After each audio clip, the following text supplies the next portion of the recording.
పెళ్ళైనా పండగైనా వేడుక ఏదైనా పట్టు చీరల ప్రత్యేక వేదిక వారాహి సిల్క్స్. డిమాండ్ పవన్ ఇన్ని రోజులు బాగా ఆడాడు, కానీ రవితేజ హౌస్ 15 లక్షలు సూట్ తీసుకెళ్ళడానికి అది తీసుకొని బయటకి వచ్చాడు. అది మీకు కరెక్ట్ అనిపిస్తుందా?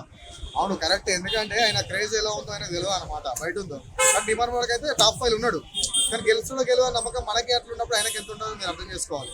సో అటువంటిప్పుడు ఈ డిసిషన్ ఒక చాలా మందికి చాలా సార్లు ప్రెస్ అయిపోయింది.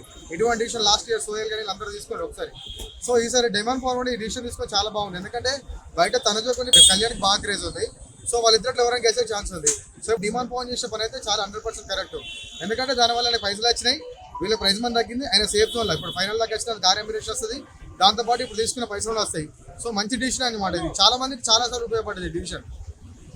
సో ఇది మంచి డిసిషన్. ఆ రవితేజ చేతుల మీద తీసుకోవడం ఇంకా చాలా మంది హ్యాపీగా ఫీల్ అవుతారు, ఎందుకంటే చాలా కష్టపడి పైకి వచ్చిన కాబట్టి వీళ్ళు కూడా కామన్ గారు వచ్చి అసలు వీళ్ళు గెలవడమే చాలా పెద్ద విషయం. ఎందుకంటే కామనర్స్కి వచ్చి ఆల్రెడీ ఉన్న సెలబ్రిటీకి పోటీ ఇచ్చారు, అది పెద్ద విషయం.